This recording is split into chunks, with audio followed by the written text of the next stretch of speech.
Welcome our YouTube channel GS with Ansu. दोस्तों, Bihar SI mains के लिए प्रैक्टिस सेट नंबर 8 लगाते हैं, जिसमें बहुत ही महत्वपूर्ण क्वेश्चन को शामिल किया गया है।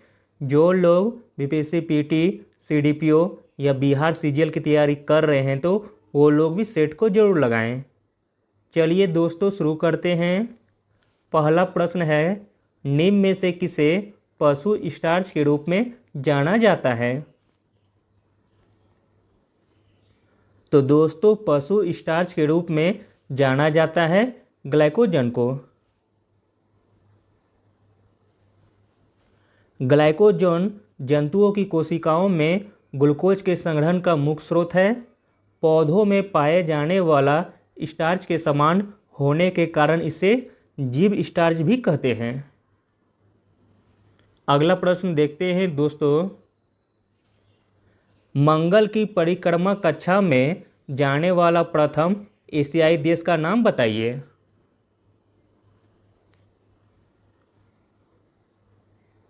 तो दोस्तों, मंगल की परिक्रमा कक्षा में जाने वाला प्रथम एशियाई देश हो जाएगा अपना भारत।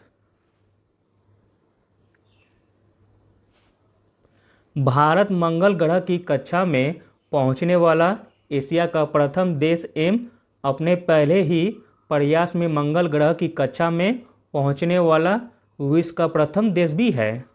मार्स ऑर्बिटर मिशन यानी कि मॉम को मंगल यान भी कहते हैं। अगला प्रश्न देखते हैं दोस्तों। विश्व ऊर्जा संरक्षण दिवस कब मनाया जाता है?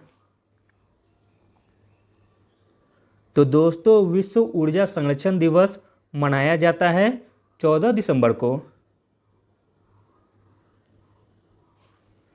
प्रति वर्ष 14 दिसंबर को विश्व ऊर्जा संरक्षण दिवस मनाया जाता है। यह ऊर्जा के संदर्भ में भविष्य में मानव जाति के समक्ष आने वाली महत्वपूर्ण समस्याओं पर हमारा ध्यान केंद्रित करता है। अगला प्रश्न देखते हैं दोस्तों। भारत का प्रधानमंत्री, ऑप्शन ए है लोकसभा द्वारा निर्वाचित किया जाता है, या संसद द्वारा निर्वाचित किया जाता है, या राष्ट्रपति द्वारा नियुक्त किया जाता है, या लोकसभा में बहुमत पार्टी द्वारा नामांकित किया जाता है। बताइए कौन सा आंसर होगा। तो दोस्तों, भारत का प्रधानमंत्री राष्ट्रपति द्वारा नियुक्त किया जाता है। ऑप्शन सी दोस्तों सही हो जाएगा। भारतीय संविधान के अनुच्छेद 75 के अनुसार प्रधानमंत्री की नियुक्ति भारत के राष्ट्रपति द्वारा की जाती है। प्रधानमंत्री सरकार का मुखिया, राष्ट्रपति का मुख्य सलाहकार और मंत्रिपरिषद का अध्यक्ष और लोकसभा में बहुमत वाली पार्टी का नेता होता है। अगला प्रश्न देखते हैं दोस्तों। प्रोकैरियोटिक कोशिकाओं में निम्नलिखित में से कौन सा नहीं होता है?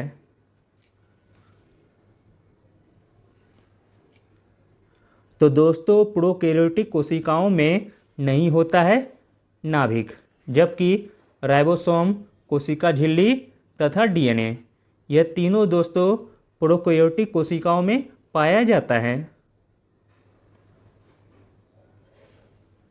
प्रोकैरियोटिक कोशिकाओं में केंद्रक या झिल्ली को ढकने वाला कोई अन्य अंग नहीं होता है। प्रोकैरियोटिक शब्द का अर्थ केंद्रक से पूर्व। प्रोकैरियोटिक में दो समूह सम्मिलित हैं। पहला समूह है बैक्टीरिया और दूसरा समूह है आर्ची। अगला प्रश्न देखते हैं दोस्तों। निम्नलिखित में से सबसे प्रबल ऑक्सीकारक एजेंट क्या है? तो दोस्तों, सबसे प्रबल ऑक्सीकारक एजेंट है फ्लोरीन। ऑक्सीकारक एजेंट एक प्रकार का रसायन का प्रकार है। दो दूसरे प्रकार के रसायन से इलेक्ट्रॉन निर्मुक्त करता है। संभावित इलेक्ट्रोड की सर्वाधिक धनात्मक संख्या वाला फ्लोरीन सबसे तीव्र ऑक्सीकारक एजेंट है। अगला प्रश्न देखते हैं। तरल ब्लीच का मुख्य घटक क्या है? तो दोस्तों तरल ब्लीच का मुख्य घटक है सोडियम हाइपोक्लोराइट। हाइपोक्लोराइट ब्लीच को क्लोरीन या घड़ों में प्रयुक्त होने वाला लिक्विड ब्लीच कहते हैं। यह अधिक शक्तिशाली लॉन्ड्री ब्लीच है। धोबी घर में कपड़ों को साफ करने वाला और रोगाणु से मुक्त रखने के लिए इसका प्रयोग किया जाता है। अगला प्रश्न देखते हैं, प्रतिरोधिता की यूनिट क्या है? तो दोस्तों प्रतिरोधिता का यूनिट है वोल्ट बटा एम्पियर। अगला प्रश्न देखते हैं, मणियरों का राजकुमार किसे कहा जाता है? तो दोस्तों मणियरों का राजकुमार कहा जाता है मोहम्मद बिन तुगलक को। मोहम्मद बिन तुगलक ने कई मौद्रिक प्रयोग किए, इसलिए उन्हें धनी राजकुमार या प्रिंस ऑफ मणियर्स कहते हैं। 1329 में उन्होंने सांकेतिक मुद्रा का शुरुआत की थी। अगला प्रश्न देखते हैं, 5% जल वाले इथेनॉल को कहते हैं? तो दोस्तों 5% जल वाले इथेनॉल को कहते हैं परिशोधित स्प्रिट। अनवरत आसवन के माध्यम से शुद्ध किए गए अल्कोहल को परिशोधित अल्कोहल कहते हैं, जो मुख्यतः उच्च केंद्रित इथेनॉल होता है। इसमें आमतौर पर 95% मात्रा शराब की और 5% पानी की होती है।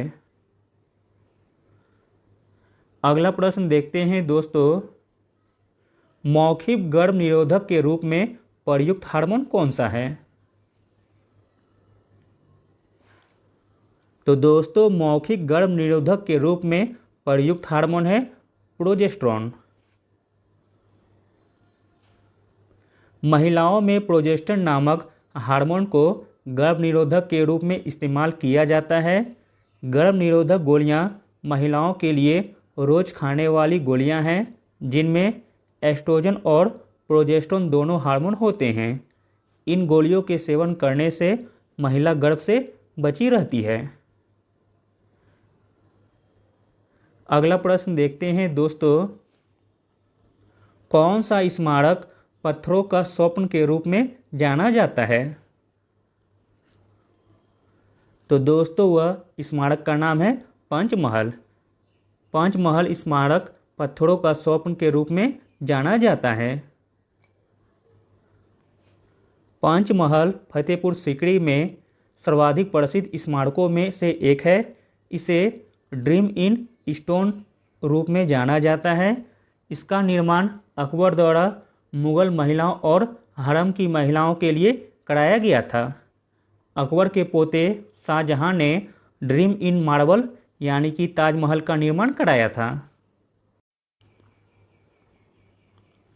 अगला प्रश्न देखते हैं दोस्तों, मोहम्मद बिन तुगलक ने किस देश का उदाहरण लेकर तांबे और पीतल के सिक्कों का प्रयोग कर टोंकन मुद्रा बनाई थी? तो दोस्तों मोहम्मद बिन तुगलक ने चीन देश का उदाहरण लेकर तांबे और पीतल के सिक्कों का प्रयोग कर टोंकन मुद्रा बनाई थी।